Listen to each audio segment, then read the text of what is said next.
하나님 아버지 감사합니다. 귀하고 복된 하나님의 은혜 속에서 우리가 금요일 밤 주님 앞에 모여 예배할 수 있도록 도와주시니 감사합니다. 하나님, 우리의 모든 것들이 주님의 계획과 은혜 가운데 있음을 다시 한번 확인하는 시간 되기를 간절히 소망합니다. 부르짖는 백성들에게 응답하시고 함께 하셔서 우리가 이 밤에 기도하는 그 기도가 홀로 외로이 하는 기도가 아니라 주님께서 함께 하시는 동역의 기도가 될 수 있게 주여 도와주시고, 하나님 성령의 은혜로 말미암아 부르짖는 하나님의 백성들에게 이 땅 가운데서 하나님의 백성들이 어떻게 그리스도와 연합하여 사는지를 보일 수 있는 귀하고 복된 시간의 발판으로 출발로 시작할 수 있도록 은혜를 베풀어 주시옵소서. 함께 하실 것을 믿고 간구하며 예수 그리스도 이름으로 기도합니다. 아멘. 하나님 말씀 보도록 하겠습니다. 마가복음 11장 27절부터 33절까지의 말씀입니다. 마가복음 11장 27절부터 33절까지의 말씀, 저와 여러분이 한 절씩 교독하고 마지막 절은 합독하도록 하겠습니다. 교독합니다. 그들이 다시 예루살렘에 들어가니라. 예수께서 성전에서 거니실 때에 대제사장들과 서기관들과 장로들이 나와 이르되 무슨 권위로 이런 일을 하느냐? 누가 이런 일을 할 권위를 주었느냐? 예수께서 이르시되 나도 한 말을 너희에게 물으리니 대답하라. 그리하면 나도 무슨 권위로 이런 일을 하는지 이르리라. 요한의 세례가 하늘로부터냐 사람으로부터냐? 내게 대답하라. 그들이 서로 의논하여 이르되 만일 하늘로부터라 하면 어찌하여 그를 믿지 아니하였느냐 할 것이니, 그러면 사람으로부터라 할까 하였으나 모든 사람이 요한을 참 선지자로 여김으로 그들이 백성을 두려워하는지라. 합독합니다. 이에 예수께 대답하여 이르되 우리가 알지 못하노라 하니, 예수께서 이르시되 나도 무슨 권위로 이런 일을 하는지 너희에게 이르지 아니하리라 하시니라. 아멘. 네, 우리 주변에 있는 분들에게 이렇게 한번 인사드리도록 하겠습니다. 금요일 밤에 당신 얼굴 보는 감격이 있습니다. 네, 별로 감격이 없는 얼굴로 이렇게 인사하시는데, 저는 금요일 밤에 오늘도 사실 이렇게 저희가 식사 시간이 있지 않습니까? 식사 시간이 있는데 소진이가 밥을 푸고 있는 거예요. 너무 놀랐습니다. 소진이가 왜 금요일 날 왔지? 소진이, 우리 교회는 특이한 사람들이 많아요. 이게 소진이는 금요일 날 오면 주일 날 안 옵니다. 그래서 딱 정해놓은 날만 오는데, 하나님께서 우리에게 이 예배를 안 드릴 것 같은 사람이 드리게 하시는 그 은혜가 저 진짜 큰 은혜라고 생각해요. 근데 그 중에 그 주인공이 누구냐면 바로 우리 모두입니다. 원래 우리가 진짜 금요일 밤에 누가 기도할 사람이 여기 어디 있습니까? 아마 우리 권사님들 예수 안 믿었으면 호박 나이트 가셨을 거고 이렇게 재밌게 노셨을 텐데, 하나님이 은혜 주셔가지고 예배 자리에 있다는 것 자체가 너무나 감격이라고 저는 생각합니다. 그 은혜가 계속 이어지는 진짜 좋은 빛과 소금교 되기를 주님의 이름으로 축원합니다. 네, 오늘은 마가복음 11장 27절부터 33절의 말씀을 가지고 뒤집어진 권위라는 제목으로 하나님 말씀 증거하도록 하겠습니다. 제가 오늘 어떤 무슨 얘기를 하다가 저희 선배 목사님들이 하시는 얘기가 갑자기 생각나서 이제 얘기를 해줬는데, 우리 한국 교회는 아주 이상한 지역별 전통이 있습니다. 예를 들면 서울에 있는 교회의 목사님과 장로님들은 가방을 각자 들고 다니십니다. 근데 이제 전라도에 있는 교회 목사님들은 목사님들과 장로님들은 목사님들 가방을 장로님들이 들고 다니신대요. 저도 제가 확인한 얘기는 아니고 선배님들이 이게 하신 말씀이에요. 반면에 경상도 쪽에 있는 교회들은 목사님들이 장로님들 가방을 들고 다니신다라고 얘기하면서 이 지역별로 교회 안에서 장로와 목사의 그 어떤 권위적인 입지가 어떻게 다른지를 보여주는 이렇게 한켠의 유머와 같은 이야기가 한국 교회에 있습니다. 우리 이 땅을 살아가면서 많은 교회를 비롯한 조직이라고 하는 모든 공동체는 누가 권위가 가장 큰가, 그리고 그 권위가 어디로부터 기인됐는가를 가지고 그 사람이 가지고 있는 영향력과 힘을 판단하는 척도를 우리 모두가 다 가지고 있습니다. 예를 들자면 제가 오늘 유튜브를 보다가 이제 한 짤을 하나 봤는데 뭘 봤냐면 아주 우리나라 대통령의 권위 없음을 증명하는 내용이 나왔어요. 무슨 내용이냐면 K-팝에 대한 그 문화적 대담을 하는 거예요. 왜 우리나라의 K-팝 문화가 이렇게 많은 그 K 문화가 많은 나라들에게 집중받고 있는가, 이목이 집중되는가? 그러면서 이제 패널로 여러 사람들이 나왔는데 그 중에 대통령이 있는 거예요. 근데 그 대통령이 어느 순서에 소개가 되냐면 네 번째 순서에 소개가 됩니다. 첫 번째 누가 소개되냐면 그 K-팝 문화를 주도하고 있는 연예인들과 그 문화의 앞에 서 있어서 세계의 이목을 집중받고 있는 사람들이 먼저 소개가 되고 그 중간에 대통령이 나오는 거예요. 근데 이게 왜 충격이냐면 그 전까지는 무슨 행사를 하건 대통령이 나오면 항상 카메라의 앵글과 전체를 주도하는 인터뷰의 시간을 누구에게 제일 많이 줬어요? 대통령에게 줬단 말이에요. 그런데 이 대통령이라고 하는 사람이 나왔음에도 불구하고 이 그 행사의 주제 자체가 K 문화, 왜 이 한류가 계속 이렇게 퍼져가는가에 대한 것들은 대통령이 전문가가 아니라는 거예요. 그렇기 때문에 그 대통령이 그 패널들 안에 그냥 속해 있어서 더 이상 집중받지 못하는 자리를 차지하는 게 지극히 당연하고, 이것이 변해가고 있는 한국 사회의 권위주의가 무너지고 있는 모습을 보여주는 거다라고 하는 이런 짤막한 내용을 보면서 많은 생각을 좀 하게 했습니다. 왜냐하면 이 성경에 나와 있는 예수님과 이 바리새인들, 서기관들, 그리고 장로들 간의 그 다툼 속에 가장 중요한 가치가 무엇이었냐면, 과연 이 예수가 우리의 권위를 인정하는가 인정하지 않는가에서부터 그들의 모든 예수에 대한 적대감과 출발이 시작되었다는 것입니다. 그것이 일맥상통하게 우리가 그걸 그려보면서 이 내용을 함께 나누면서 과연 우리는 복음 앞에서 어떤 권위를 인정하고 어떤 권위 앞에 서 있는가, 그리고 우리가 취해야 될 권위, 그리고 그 권위가 주고 있는 능력이 어떤 부분인가를 다시 한번 말씀을 통해 확인하는 귀한 시간이 있기를 간절히 소망합니다.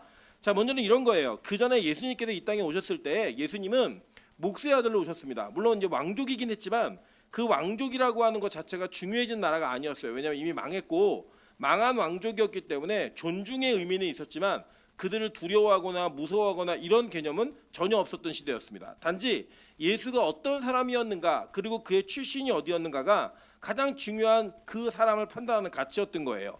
우리도 우리나라에도 그런 게 있지 않습니까? 예를 들자면 저 사람 이렇게 좀 티미해 보이고 뭔가 비어 보이는데 야, 서울대 출신이야 라고 얘기하면 이미지가 바뀌어요, 안 바뀌어요?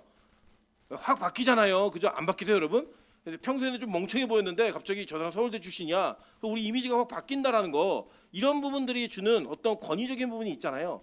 그게 그 당시에 뭐냐면 가문의 명예였어요. 이 가문이 어떤 명예를 가지고 있는가. 근데 예수님은 몰락한 가문이었습니다. 그러니까 왕족이었는데 뭐예요? 목수일을 하고 있는 거예요. 그랬던 예수님께서 그 혜성처럼 이스라엘 사회에 등극하신 거예요.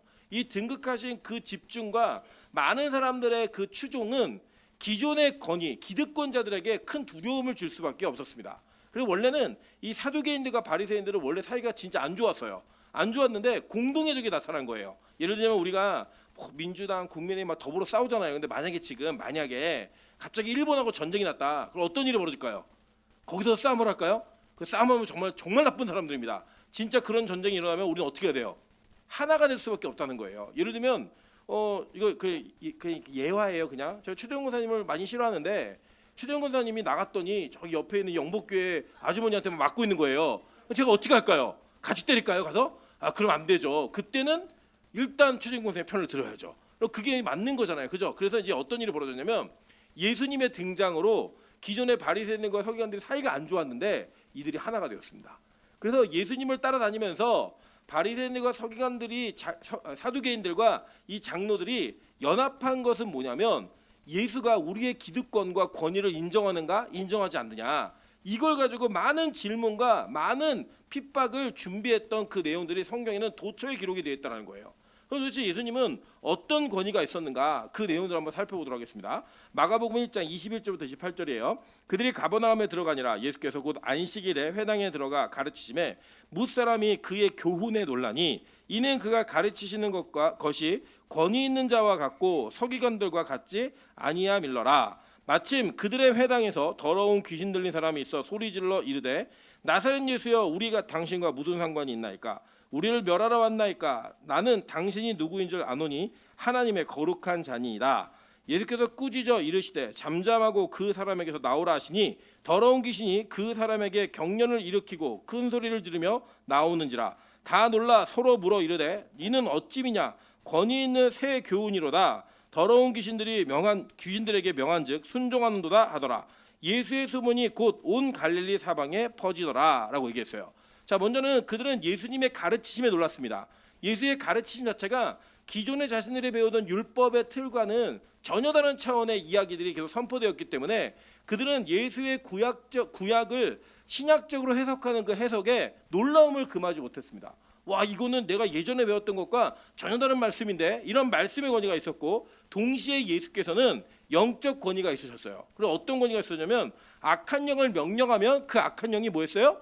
순종했다라는 거예요. 야 나와, 그럼 나가고 저리가 잠잠해지는 이런 일들이 예수께 있었다라는 거예요. 마태복음 7장 보겠습니다. 마태복음 7장 28절부터 29절입니다. 예수께서 이 말씀을 가르치심에 무리들이 그의 가르치심에 놀라니 이는 그 가르치시는 것이 권위 있는 자와 같고 그들의 서기관들과 같지 아니함일러라라고 얘기했어요. 자, 이게 어떤 장면이죠? 우리 마태복음 7장 5장부터 7장은 산상수훈이잖아요.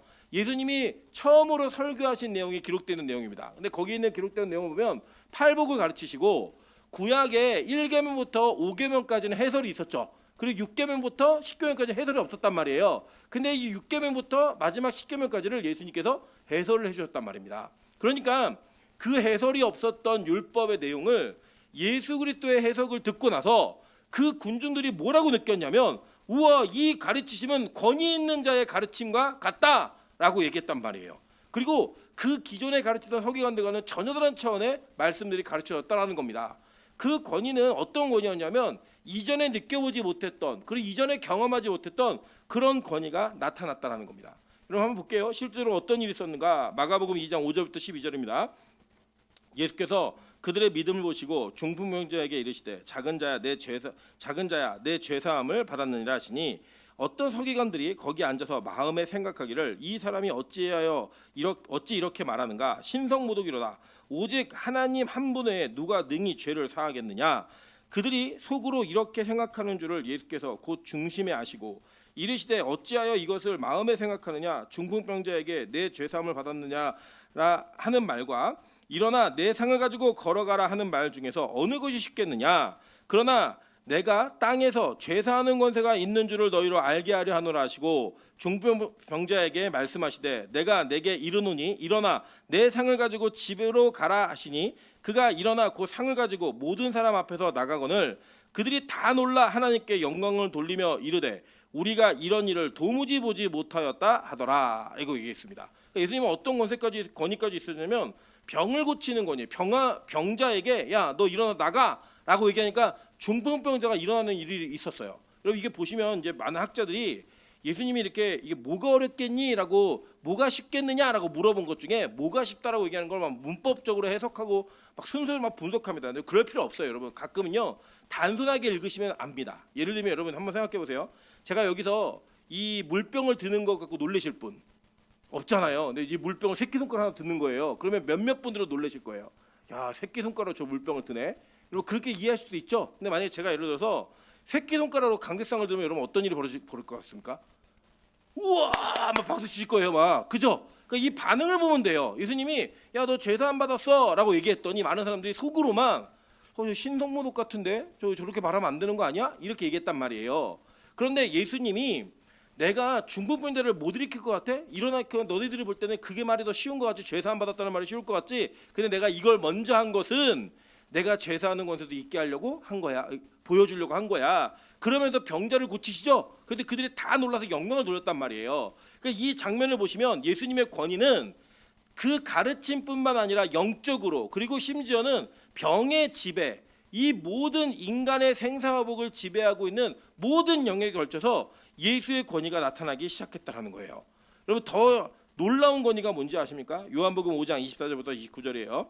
내가 진실로 너에게 이르노니 내 말을 듣고 또 나를 보내신 이를 믿는 자는 영생을 얻었고 심판에 이르지 아니하나니 사망에서 생명으로 옮겼느니라. 진실로 너에게 이르노니 죽은 자들이 하나님의 아들의 음성을 들을 때가 오나니 곧 이때라. 듣는 자는 살아나리라.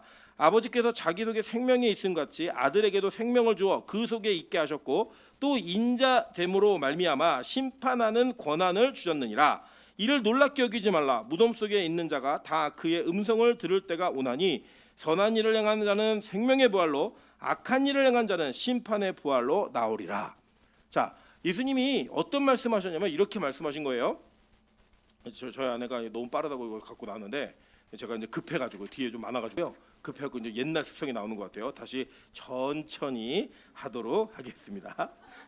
자, 이거 보시면 이제 무슨 말이냐면 예수님이 자기의 사역의 영역에 많은 영역들의 권위를 나타내셨는데 가르침의 영역, 그리고 영적인 영역, 그러니까 악한 영들까지도 통치하시는 영역, 그리고 자연도 잠잠케 하시는 영역, 그리고 병까지도 고치시는 영역에 그 권위가 있어졌어요. 더 나아가서는 어떤 권위가 있어졌냐면 심판하는 권위가 있었다라고 말하는 거예요. 야, 내가 앞으로 심판할 건데 악한 자는 심판의 부활로, 선한 일을 행한 자는 생명의 부활로 나오게 하는 걸 내가 심판할 거야 라고 하는 권위가 있다라고 예수님이 자기 스스로 선언하신 거예요. 여러분, 이 권위가 종합적으로 예수에게 있다라는 거, 이건 우리 모두가 인정할 수 있는 거예요.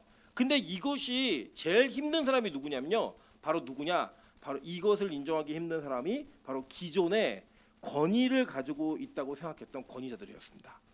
그럼 제가 아주 좋은 일화를 하나 봤는데, 그 가수 중에 박진영 씨 아시죠? 그분이 뭐 신앙적인 논란이 있기 때문에 그 신앙적으로 제가 얘기하는 게 아니라, 이분이 처음에 이제 박진영이라는 사람이 자기가 이제 노래 부르고 춤추는 걸 너무 좋아했는데 어느 날 그 김영석이라고 하는 작곡가 이렇게 놀러 갔대요. 놀러 갔는데 음악을 만들고 있는 걸 보는데 너무 그게 충격적이어서 자기는 꼭 이걸 해야겠다.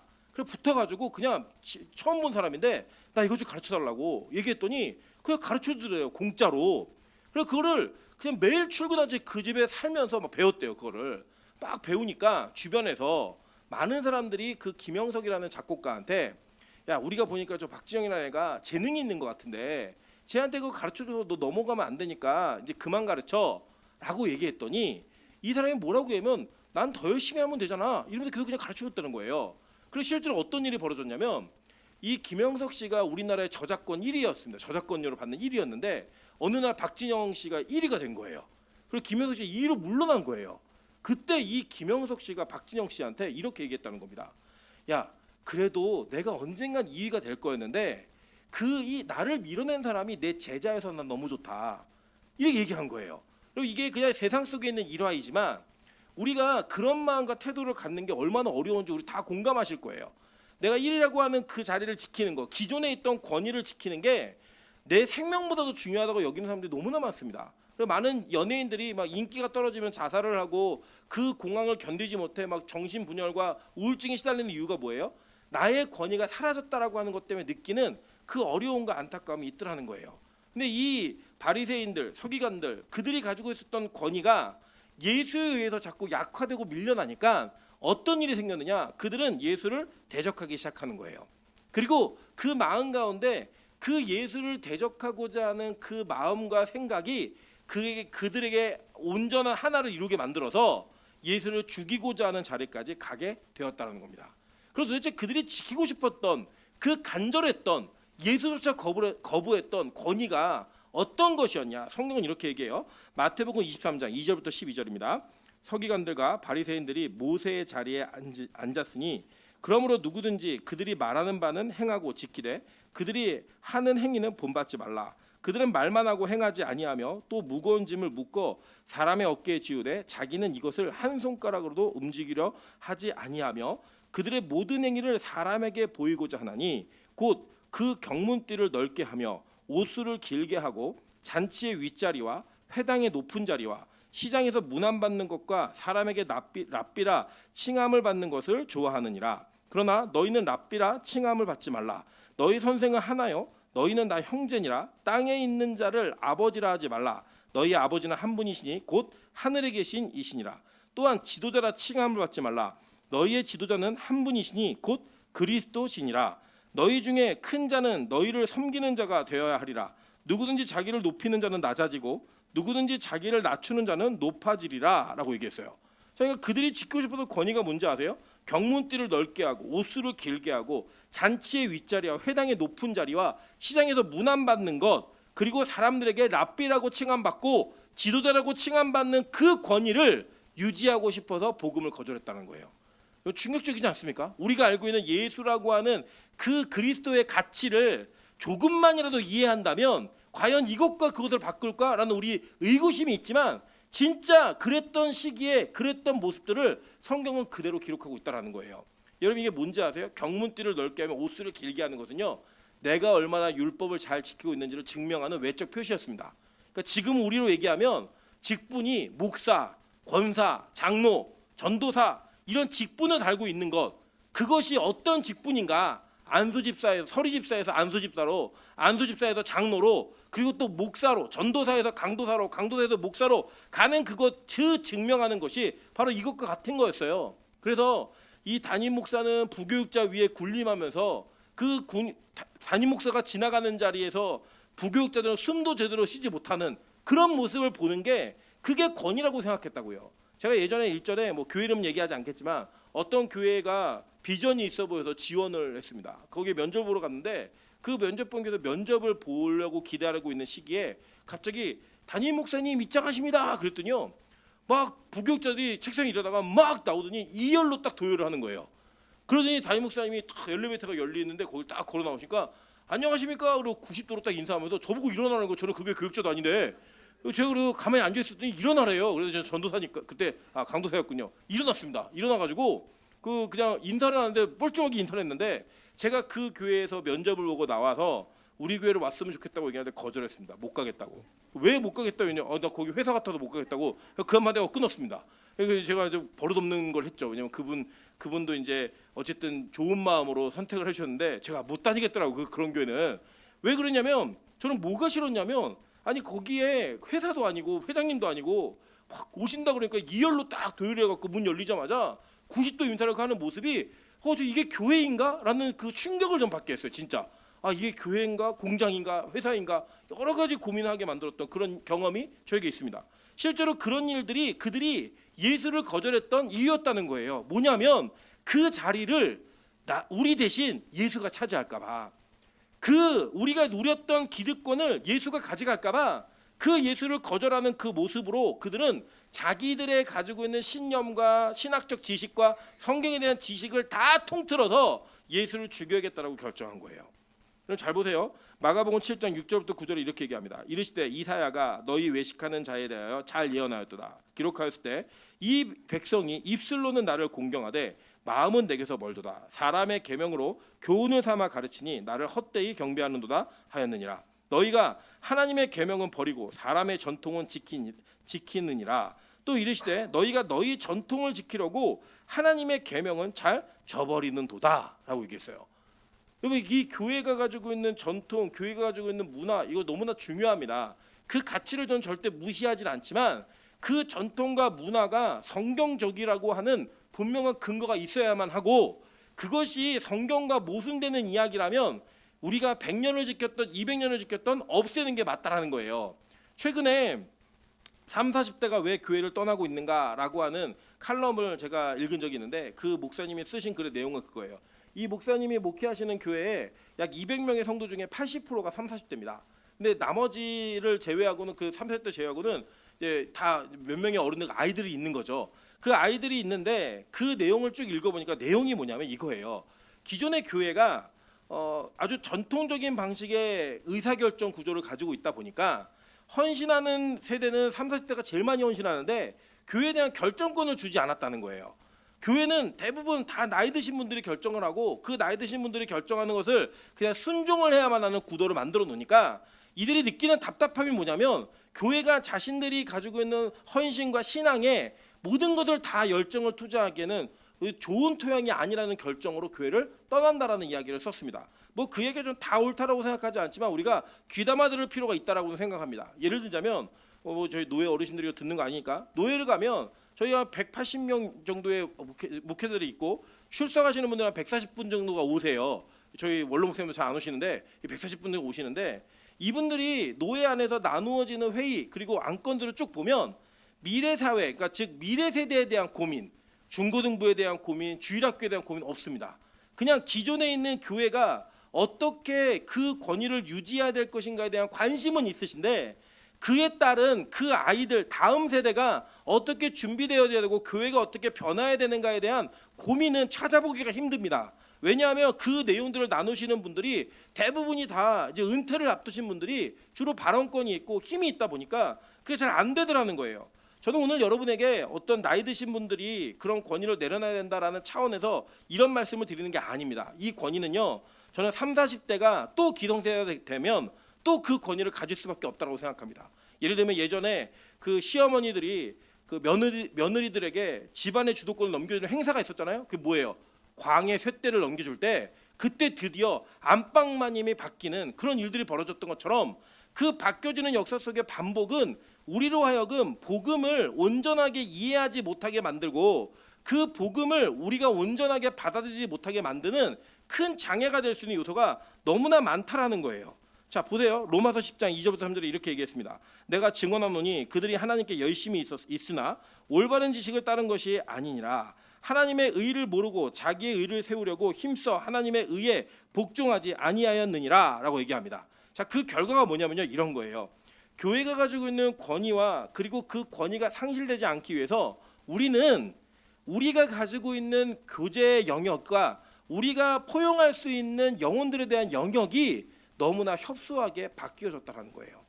무슨 말이냐면 만나는 사람들, 교제하는 사람들, 교제하고 싶은 사람들이 기존에 믿는 교인들과 오래된 성도들끼리의 그런 만남들을 유지해가면서 새로운 사람들이 적응하거나 교회에 죄인들이 들어오지 못하게 만드는 그 장벽들을 너무나 많이 높여놔서 교회가 죄인들이 모이는 곳이 된 것이 아니라 죄인이 아닌 척할 수 있는 것이 아주 고도화된 기술을 가지고 있는 사람들만이 모이는 그런 공동체가 되어버린 이 놀이터가 되어버렸다는 겁니다. 저는 우리 교회도 여기에 절대 자유로울 수 없다고 생각합니다. 왜냐하면 저조차도 그런 생각에 묶여 있고 그런 생각이 여차하면 내 안에서 싹트고 있기 때문입니다. 아, 내가 저런 사람을 상대해야 되나? 우리 교회 좀 오는 분들은 좀 고결하고 좀 권위 있고 사회적으로 위치가 있는 사람들이 왔으면 좋겠는데 그렇지 않은 분들이 왔을 때 저의 마음과 그런 분들이 왔을 때 저의 마음의 태도가 진짜 같을까라고 하는 양심의 질문을 던지면 저조차도 이런 권위에서 벗어나지 못했다라고 하는 것을 여실없이 증명하기 때문입니다. 여러분, 우리가 예수님의 권위가 이 땅의 최고의 권위라는 건 여기 앉아있는 분들은 대부분 다 인정하실 거예요. 그런데 그 최고의 권위를 가지고 있던 분들이 어떤 교제를 하고 있는지 여러분 한번 보시겠습니까? 제가 아주 재밌는 얘기인데, 만약 저는 그 목회를 시작하기로 마음을 먹고 신학교를 입학하면서 하나님 남자가 한번 목회를 하면 10,000명 정도는 목회를 해야 됩니다. 저는 10,000명 교회를 하겠습니다라고 제가 그렇게 기도했던 사람이에요. 제가 우스갯소리를 말씀드렸지만 지난주에 우리 원로 목사님 계실 때 우리 승고사님이 제가 이런 말씀 드렸어요. 승고사님 돈이 정말 많으시면 저희랑 겸상도 안 하실 분입니다. 근데 그 이야기가 승고사님의 이야기 아니라 사실 제 이야기예요. 제가 여러분 진짜 목회를 제가 원하는 대로 성공을 계속했으면 저는 이런 교회 부임 안 했습니다.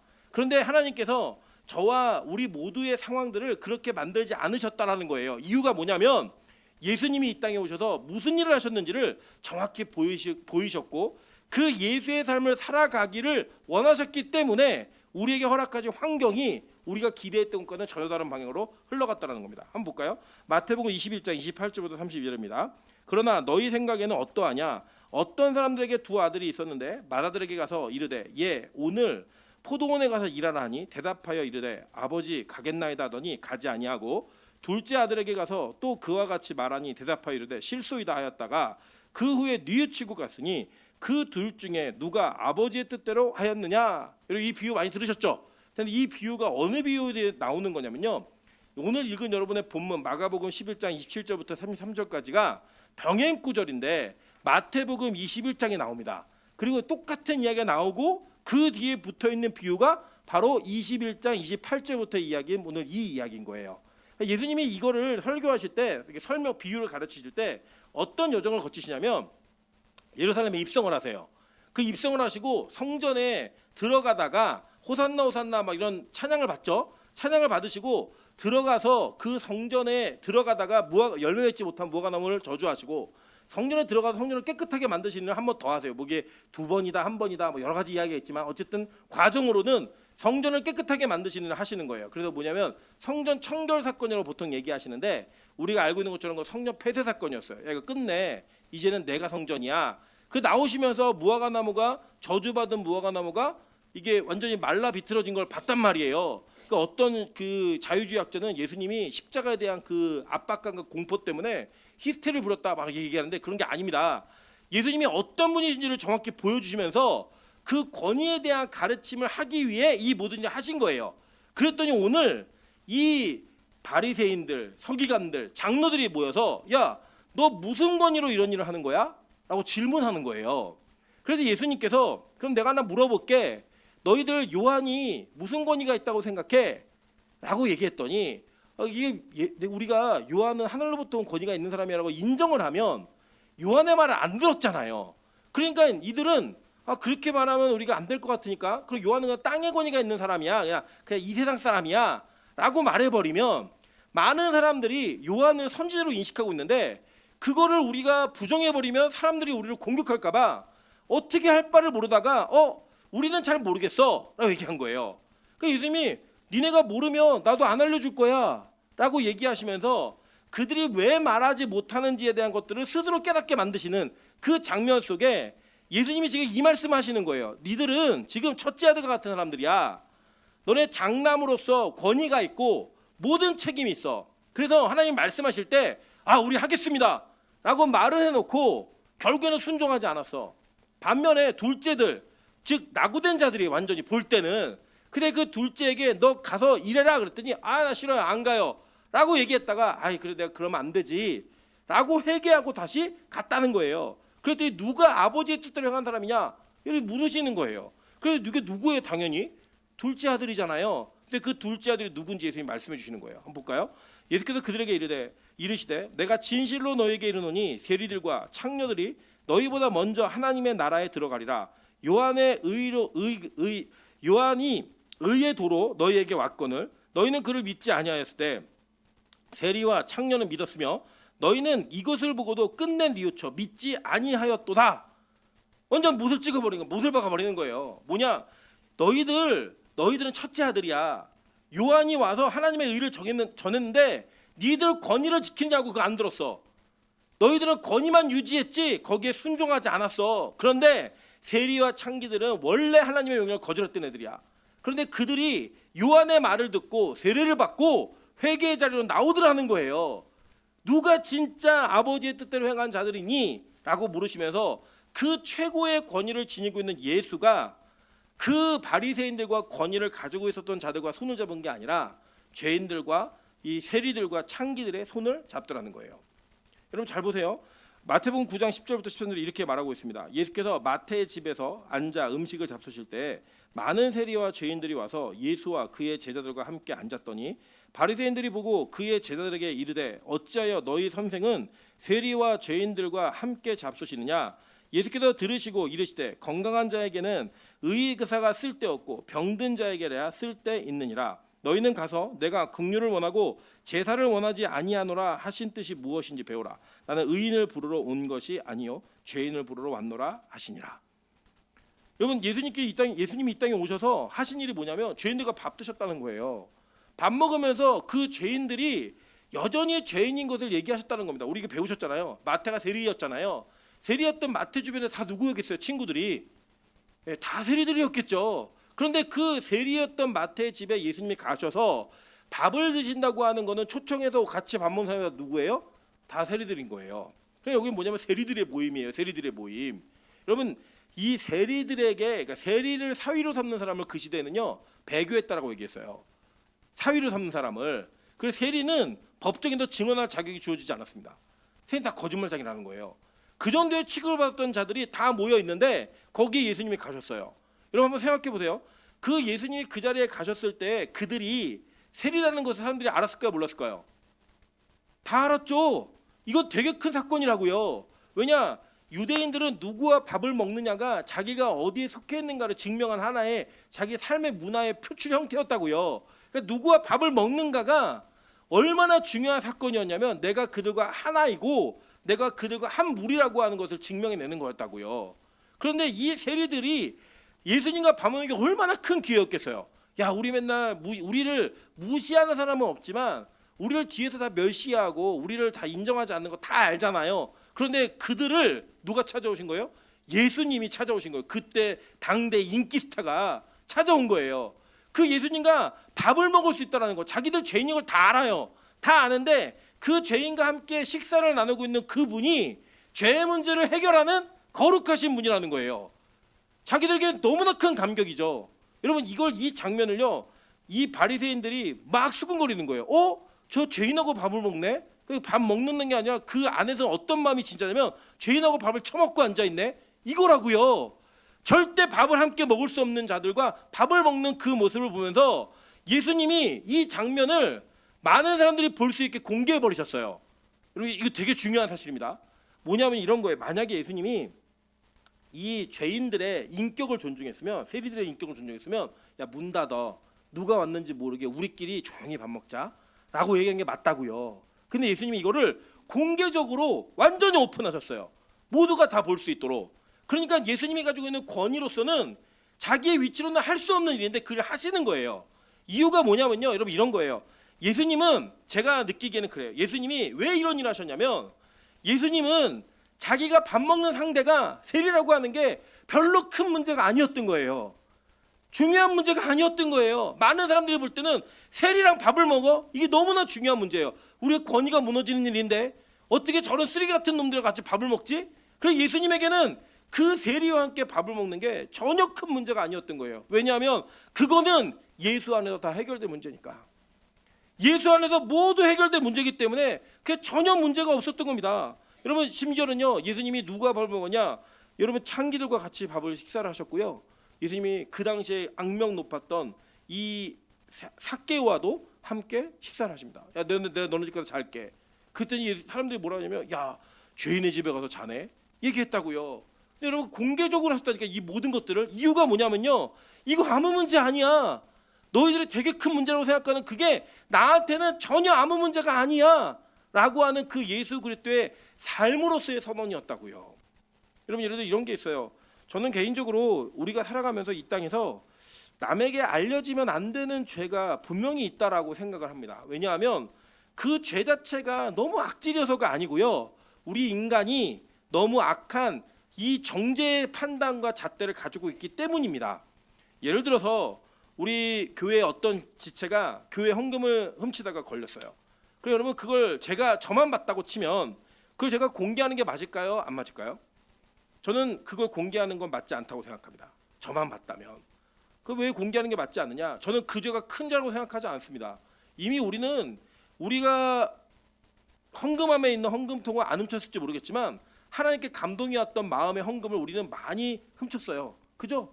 야, 은혜 받았을 때는 100만 원 해야지. 그럼 나가면서 50만 원 줄고 내가 어느 순간에 뭐 1000만 원 헌금해야지. 그랬다가 하나님 없었던 일로 지어주세요. 이런 일 우리 수업도 많이 있었잖아요. 그런 일이 다 뭐예요? 헌금 훔친 거라고요, 그게. 그런데 우리는 눈에 보여져서 사건 속에 걸린 사람에 대해서는요, 굉장히 비양심적이고 그것을 어떻게 저런 일을 저지를 수 있지라고 하는 판단의 잣대로 그를 쳐다본다는 거예요. 그래서 알려지면 안 돼요. 왜요? 그 문제는 우리의 죄 때문에, 우리가 패역하기 때문에, 그 죄가 문제가 있기 때문이 아니라. 근데 예를 들어 볼게요. 오늘 예를 들어 들어오시다가 우리 박명희 권사님이 문턱에 걸려 넘어지셨어요. 여러분 그러면 넘어지신 그 사건이 박명희 권사님의 인격에 문제가 되는 일이에요?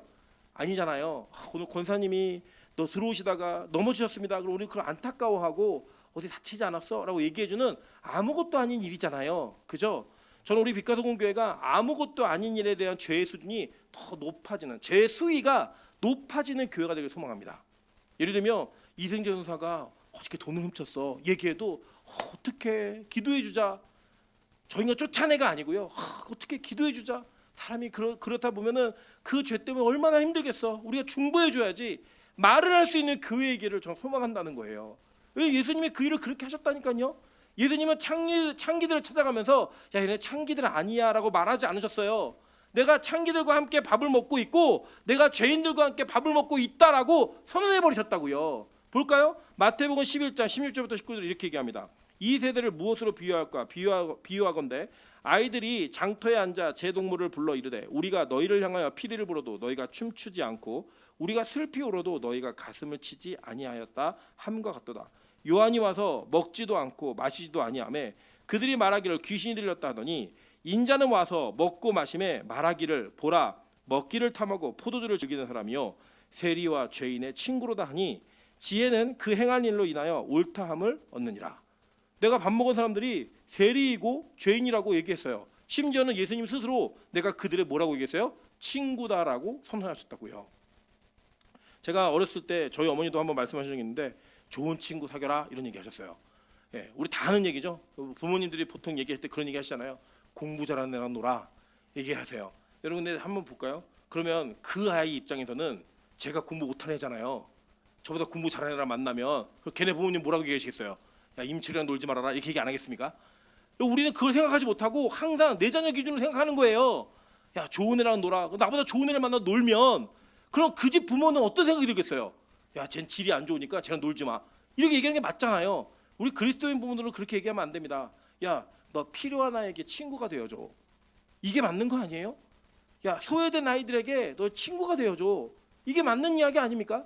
그런데 우리는 그렇게 말하지 못하더라는 거예요. 왜냐하면 그렇게 하는 모든 것들이 나의 권위 그리고 그 사람이 가지고 있는 체면과 다 연관이 있다라고 우리는 믿기 때문이에요. 그것을 못 벗어나기 때문입니다. 근데 예수님은요 스스로 죄인들과 세리들의 친구가 되셨고 창기들과 함께 먹고 마시는 분이 되셔서 많은 이들의 조롱을 받았다고요. 가끔 이게 부르는 찬양 중에 뭐 피리를 불어도 춤추지 않는 그럼 우리도 춤춰야 된다 이런 얘기하는데 그거 전혀 잘못된 해석이에요. 이 내용이 뭐냐면 야 우리가 피리를 부르는데 왜 춤 안 춰? 누구한테 그랬어요? 세례 요한에게 그랬다고요. 근데 우리 곡하는데 너는 왜 곡하지 않아? 라고 얘기한 게 뭐냐면 야 우리는 죄인들과 같이 먹고 마시지 않는데 그 죄 때문에 우리는 막 통감하는데 너는 왜 그들과 함께 먹고 마시 놀고 있어? 이 얘기하는 거예요. 그럼 뭐예요? 우리는 어떤 자가 돼야 되는 거예요? 많은 이들이 저랑 친구하지 마 라고 할 때 그 사람의 친구가 되어줘야 되는 거예요. 많은 이들이 권위를 지키기 위해 이것들 하지 마 라고 얘기할 때 우리는 그게 무슨 의미가 있어? 내가 필요한 사람에게 찾아가 줘야지 라고 하는 것들을 해야 된다라는 거예요. 이번에도 저희가 교육재소년을 갔는데 우리 저기 이전사님이 막 논 얘기만 했고 막 놀고 오지 마시는데 카페에 앉아갖고 미래에 대한 얘기도 하고 여러 가지 얘기도 했습니다. 했는데 본인은 홍게 본인만 먹어놓고 뭐 다 그러더라고요. 다들 그렇게 많이 먹진 않았는데 저랑 저희 아내랑 우리 이전사만 끝까지 먹고 남들 다 나가 있었어요. 끝까지 먹은 나중에는 무한 리필해주는 집에서 몇 마리 더 드실 거냐고 물어보더라고요. 무슨 얘기 나가라는 얘기죠. 그래서 나왔습니다. 쫓겨났는데 카페에 앉았고 막 얘기했는데 이 얘기하는 내용이 그런 거예요. 목사님 교회 안에 어떤 지체들 약점이 있으면 그 약점을 목사님 자꾸 얘기하지 말라는 거예요. 저한테. 제가 그 이야기를 이런지에 거절했어요. 왜 거절했냐면 그럼 물론 그들이 말하는 내용이 무엇인지에 대한 제가 내용을 받아들였어요. 근데 저는 그걸 이런지에 거절했습니다. 왜 거절했는지 아세요? 저는요 진짜 양심에 꺼리낌 없이 얘기할 수 있는 건 그거였어요. 저는 그 문제가 별로 큰 문제라고 생각하지 않는 거예요. 그게 오히려 말하지 않는 심각한 문제가 돼버리면 교회는 생명력을 잃어버립니다. 예를 들면 여러분 병원에 가시면 의사에게 여러분 의사가 여러분의 병을 정확히 진단해 주길 원하세요? 아니면 두리뭉실하게 말하지 않길 원하세요? 아 이거 좀 심각한 건데 얘기하기는 좀 그렇네요. 돌아가시죠 라고 얘기하면 여러분 속 시원하세요? 아니잖아요. 의사에게 뭐라고 얘기합니까? 아니 정확하게 좀 얘기를 해주십시오. 저의 상태가 무엇이고 제 병이 무엇인지를 정확히 알려달라고 얘기하지 않아요? 여러분 근데 만약에 그 병의 문제가 가벼운 문제라고 한다면 의사가 이렇게 얘기했죠. 아예 걱정하지 마세요. 뭐 이거 수술 한 3번만 하면 나요. 우리 쉽게 얘기하잖아요. 의사들은 우리 너무 무서운데 아 걱정하지 마세요. 간단한 수술이에요. 얘기합니다. 정작 그 얘기를 들은 수술을 받는 사람들은요 너무 두려워요. 하나님 수술 받습니다. 막 너무 두려운데 의사는 뭐라고 얘기하냐면 아 간단한 수술이에요. 걱정하지 마세요. 저는 한 번도 병원에서 아 수술이 잘못됐습니다 얘기하는 사람 한 번도 못 봤어요. 다 잘 됐대요. 다. 그리고 얘기해요. 왜 그렇게 얘기할까요? 여러분 진짜 그들이 볼 때는 너무나 많은 병의 케이스를 보는 거예요. 그러니까 우리는 너무 큰 문제인데 그 의사들이 볼 때는 수천 명의 환자 중에 한 사람인 거예요. 자기가 고쳤던 수술했던 나았던 많은 케이스 중에 한 케이스밖에 되지 않는 거예요. 그러니까요 의사들은요 병을 아주 그냥 간단하게 압니다. 물론 그것 때문에 오진을 하거나 그것 때문에 일어나는 의료사고도 있어요. 그럼 그걸 있다고 저는 알고 있습니다. 그렇지만 그러함에도 불구하고 그들이 왜 그렇게 간단하게 얘기하는지 아세요? 너무 많은 케이스를 봤기 때문이에요. 큰 문제가 아니라는 거예요. 제가 첫 아이를 키우는 부모들에게 항상 이런 얘기를 합니다. 야 밤에 애가 열나면 절대 병원 데려가지 마. 그러면 애도 고생하고 엄마도 고생하고 다 고생해. 여러분 왜 그랬냐면요. 저는 그 얘기 저도 들었거든요. 가지 말라고. 근데 저는 열심히 뛰었어요. 찬수가 막 40도 올라가니까 저는요 얘를 들고 차병원을 열심히 뛰었습니다. 근데 그 뛰어서 경험을 진짜 해보니까요 갔더니 병원에서 해줄 수 있는 게 별로 없어요. 알기 때문에 그냥 옷 벗겨놓고 미온수로다가 마사지 해주는 거 외에는 아무것도 없어요. 그러니까 애는 기다린다고 잠 못 자고 힘들고 부모도 힘든 거예요. 둘째 찬이 때는요 병원을 한 번도 뛰어본 적이 없어요. 왜 뛰어보지 않았냐? 병원 가서 했던 걸 봤기 때문에 집에서 그냥 미온수로 마사지 해줬어요. 아무 문제 일어나지 않았습니다. 근데 지금도 제가 첫째 부모들에게 그 이야기를 해주면 이게 듣긴 들어요. 근데 막상요 그 아이가 아프면 뛴다고요. 왜 뛰는 줄 아세요? 우리는 그게 첫 번째 일이니까 너무 당혹스러운 거예요. 당황스럽고. 근데 그걸 경험하고 나면 이거 아무것도 아니네. 그걸 알고 나면 아 이거는 그냥 쉽게 집에 처리할 수 있는 문제야. 처리를 한다고요. 여러분 그거 똑같은 거예요. 예수님은요 죄인들을 받아들이면서 세리, 창기 괜찮아. 예수 안에서 다 해결되는 문제야. 아무 문제 아니었던 거예요. 그러니까 그들이 세리이건 창기이건 그들의 신분을 밝히고 그들이 가지고 있는 한계를 밝히는 것을 예수님은 절대 두려워하지 않으셨다고요. 어려워하지도 않으셨고요. 그걸 너무나 가볍게 다루셨어요. 나 죄인들의 친구야. 나는 세리들의 친구야. 삭개오야, 내려와. 나 너네 집에 오늘 들어갈 거야. 여러분, 그렇게 마태에게 너 내 제자가 돼서 나를 따르라 라고 얘기했던 그 예수님이 그 마태가 세리였던 게 문제가 됐을까요? 문제가 됐으면 야, 내가 심각한데 너를 정말 제자 삼고 싶은데 네 전직이 좀 문제다 이렇게 얘기하지 않으셨겠습니까? 근데 그렇게 하지 않으시더라는 거예요. 야, 너 세리? 괜찮아, 따라와. 그랬더니 그가 그걸 놓고 따라가더라는 거예요. 그게 진짜 권위가 있었던 예수 그리스도가 이 땅에서 보이셨던 모습인 거예요. 그럼 제가 여쭤볼게요. 교회는 권위가 있습니까, 없습니까? 있죠. 근데 그 권위를 우리는 어떻게 사용하고 있죠? 우리 교회가 괜찮은 사람들, 정말 죄가 없는 성결한 사람들, 안 들킨 자들의 모임이 되기 위해서 우리가 거룩이라는 그 단어 아래 우리 자신을 위장하고 외식하고 남들에게 보기에 우리 율법주의적으로 행하는 모든 것들을 포장하는 모습으로 신앙생활을 하고 있지는 않다고 생각하십니까? 어제도 우리 교회에 어떤 한 분이 들어오셨어요. 많은 분들이 막 관심을 가져요. 제가 등치가 딱 크길래 미나영 전사 전 남친인가 뭐 별의 생각 다 하면서 지금 예배 중에 쳐다봤습니다. 예배 끝나고 저를 만나는데 장애우세요. 장애우신데 저에게 이런 얘기를 하시더라고요. 교회가 자기가 팔고 있는 이 손톱깎이 세트를 사줬으면 좋겠다고. 제가 이렇게 말씀드렸어요. 저희가 손톱깎이 세트를 교회에서 선물로 나눠드린 적이 있어가지고 필요하진 않아요. 그런데 예배드리러 오시려면 언제든지 오세요 라고 말씀을 드렸어요. 그분이 이게 저희 헤어지고 나서 제가 많은 생각을 했어요. 예수님이라면 어떻게 하셨을까? 제가 그분에게 더 복음을 전하지 못했다라고 하는 것이 많이 마음에 좀 불편했어요. 밤새도록 불편했고, 과연 나는 그런 장애우가 우리 교회에 들어올 때 어떤 마음으로 그들을 맞을 준비를 하고 있지? 라고 하는 그 생각을 해보니까, 정직하게 생각해보니까 저는 예수님의 제자라고 말하는데 예수님을 닮지는 못했더라고요. 그런 분들은 좀 안 왔으면 좋겠고 불편하더라고요. 그런 분들이 가지고 있는 그들의 생각과 그런 마인드들을 내가 어떻게 받아들이고 이해해야 될까 잘 안 되더라고요. 그냥 좀 합리적이고 대화라면 통하고 이런 사람들은 좀 왔으면 좋겠어요. 그게 목사로서의 잘못된 권위가 제 안에 이미 뿌리 잡고 있는 거예요. 뿌리 내려 있는 거예요. 그럼 마찬가지 아니세요? 우리가 이제 교회가 성장하다 보면은 별의별 사람들이 다 오게 될 거예요. 그러면 여러분 정말 새로 오는 사람들에 대한 열린 마음으로 내가 가지고 있는 권위를 내려놓고 그분들과 함께 예수의 권위를 가르치며 그 예수의 권위가 그들에게 일하게 만드는 그런 마음의 사역의 준비가 되어 있는가 한번 정직하게 우리를 돌아보시자는 거예요. 제가 하나님께 기도하는 것은 하나님 우리 빛가서공교회가 준비되어진 영혼들을 맡기를 원합니다. 근데 그 준비되어진 영혼들이 우리가 기대하는 스타일의 모습이 아닐 수 있잖아요. 근데 우리가 그 준비가 안 돼 있으면 우리도 역시 바리새인들, 서기관들과 별반 다름없는 사람들 가능성이 너무 높다는 거예요. 그럼 새신들이 많이 오면 우리 교회 불편할 거예요. 화장실부터 시작해서 여러 가지 문제 다 불편할 거예요. 어제도 뭐 이게 장로님들과 얘기 나누다 보니까 장로님들이 장소 문제가 좀 해결됐으면 좋겠다라고 얘기하시는데 당분간 어려워요. 교회 형편상 재정적인 부분이나 모든 부분에 다 어려워요. 그래서 더 불편하고 더 힘들 수밖에 없는 환경은 주어진 거고 이미 정해진 거예요. 그럼 어떻게 하겠어요? 우리가 포기를 해야죠. 우리가 좀 더 일찍 와서 예배를 드리고 모일 곳이 없어서 좀 여기저기 다니더라도 새신자들이 더 많이 와서 우리 교회에 적응할 수 있는 구도를 만들고 그런 환경을 만드는 일에 우리가 더 노력을 해야겠죠. 그게 우리가 기존에 가지고 있던 걸 내려놓는 거 아니겠습니까?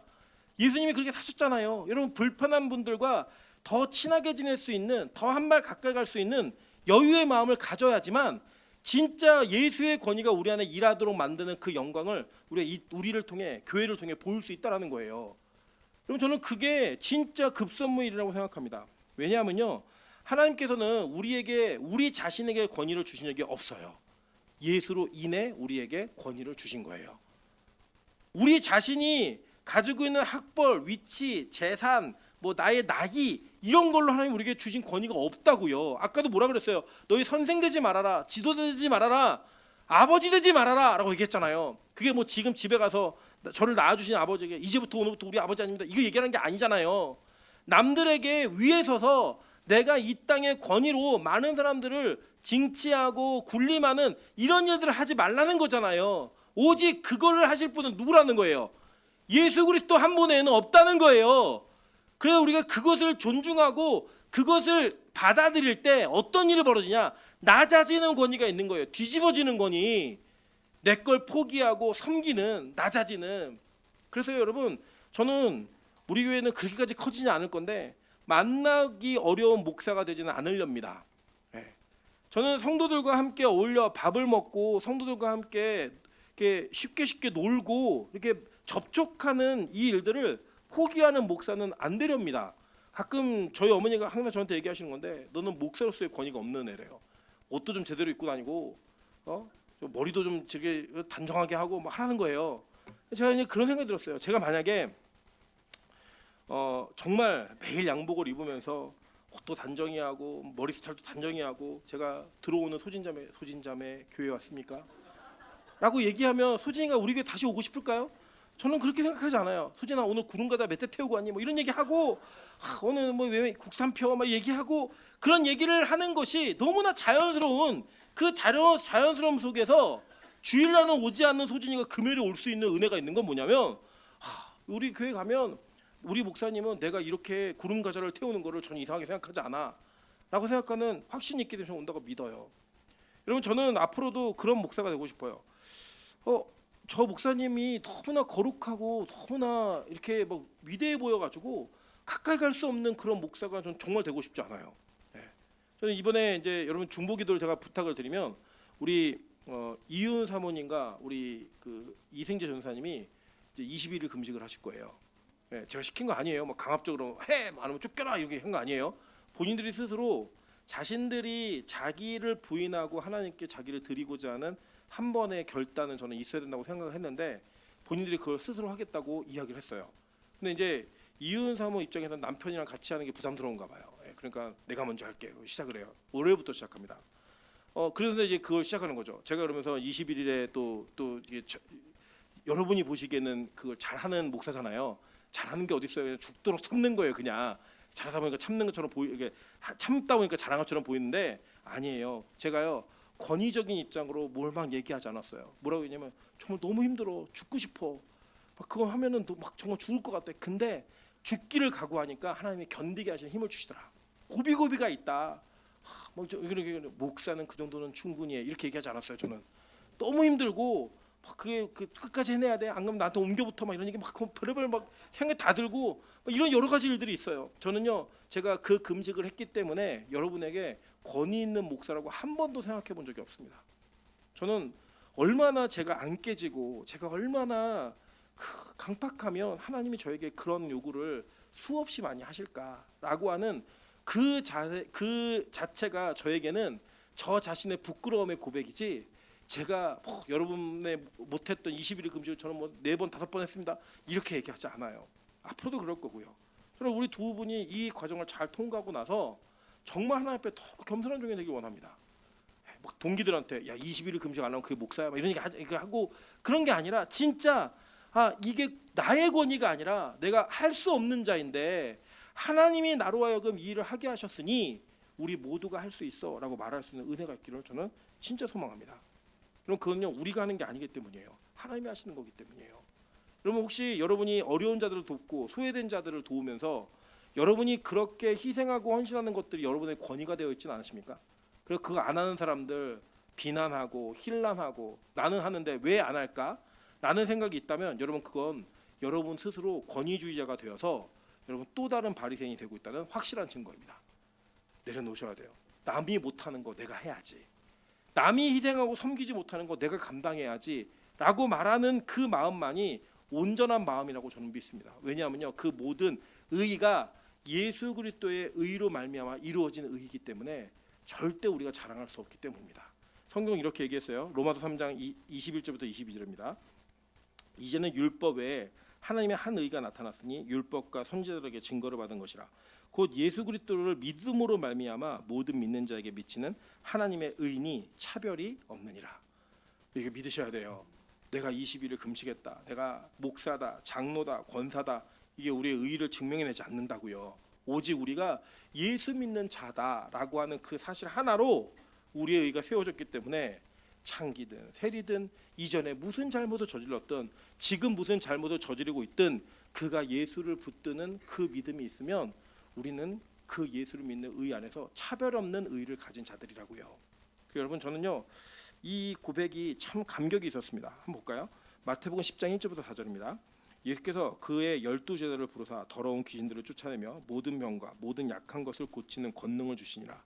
12사도의 이름은 이러하니 베드로라 하는 시몬을 비롯하여 그의 형제 안드레와 세베대의 아들 야고보와 그의 형제 요한, 빌립과 바돌로메, 도마와 세리 마테, 알페오의 아들 야고보와 다데오, 가나난인 시몬 및 가룟 유다 곧 예수를 판 자라라고 얘기해요. 근데 여기서 특이한 게 한 가지 나오는 거 좀 보이지 않으십니까? 마태복음 10장이면은 마태가 쓴 거잖아요. 근데 마태가 자기를 뭐라고 소개하냐면요, 다른 제자들은 다 이름만 기록했어요. 근데 자기를 뭐라고 얘기하냐면 세리 마태라고 얘기해요. 여러분, 그 당시에 남자에게 세리라는 그 칭호가 붙은 거는요, 여자에게 창기가라는 단어가 붙은 것과 똑같은 겁니다. 그러면 그가 예수를 믿고 제자가 됐으면 자기가 자기를 소개하는 책을 자기가 썼을 때, 물론 성령의 감동에 의해 썼지만 썼을 때 그거 빼고 싶지 않을까요? 나의 과거가 세리라고 하는 거, 그거를 빼고 싶지 않을까요? 근데요, 세리마태는 경험한 거예요. 아, 그리스도 안에서는 아무것도 문제가 되지 않는구나. 그래서 세리마태는 자기를, 다른 제자들은 다 이름만 썼는데 자기를 소개할 때 세리마태라고 쓰는 거예요. 여기에 만약에 저와 여러분의 이름이 들어간다면 여러분 자신을 뭐라고 소개하시겠어요? 목사 임철, 권사 박매양, 권사 승순이, 이게 맞을까요? 아니면 세리 임철, 창기 박매양, 창기 승순이, 이렇게 쓰는 게 맞을까요? 저는요, 마태가 경험했던 예수를 우리가 동일하게 만났으면 우리가 동일하게 그렇게 말하는 게 맞다라고 좀 믿는 거예요. 그래서 저는 우리 빛가서공교회가 죄의 문제를 이야기하고 죄의 문제를 다루는 일이 너무나 수월했으면 좋겠어요. 그냥 쉬운 교회였으면 좋겠어요.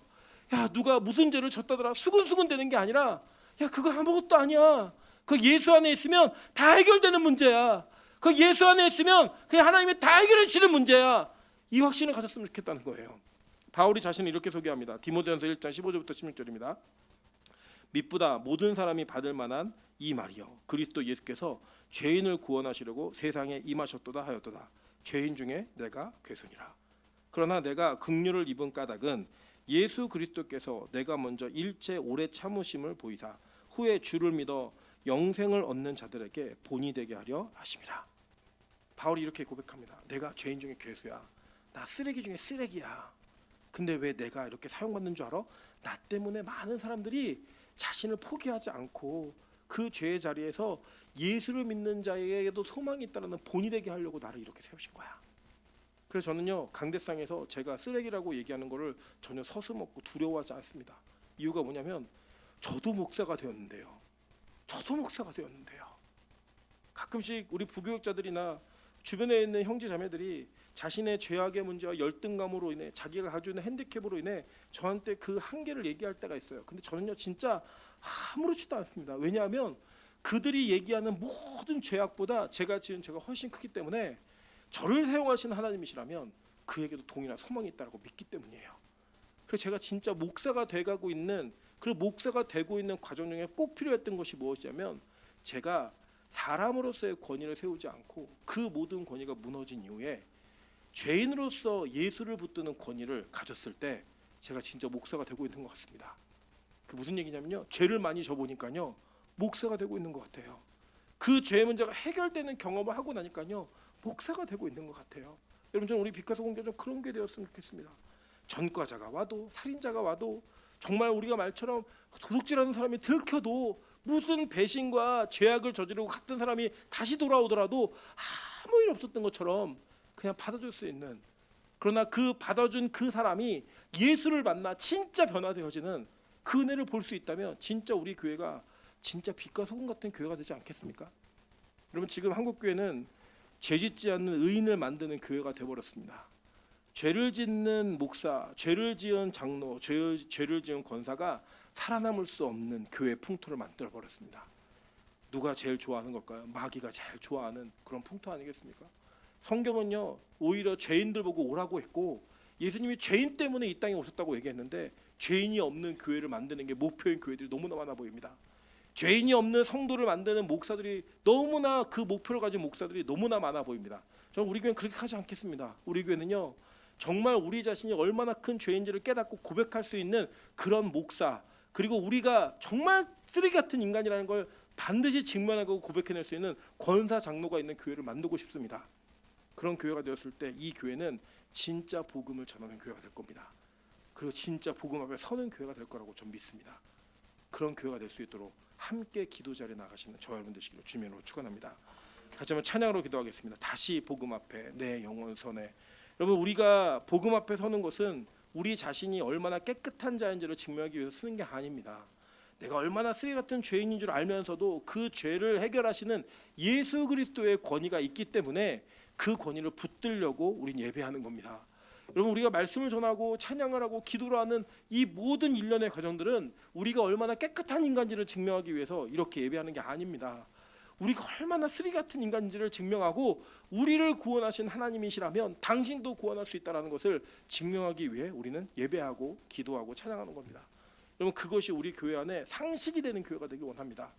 우리 교육자들에게 먼저 이런 마음을 부어주시고 우리 장로님 권사님들에게 이런 마음을 부어주셔서 이 교회가 죄인을 진짜 품을 수 있는 교회가 될 수 있게 좀 도와주십시오. 그 죄의 문제를 진짜 해결할 수 있는 교회가 될 수 있게 좀 도와주십시오. 그럴 때 우리에게 영혼을 맡기실 겁니다. 죄인들을 맡기실 때 당황하지 않는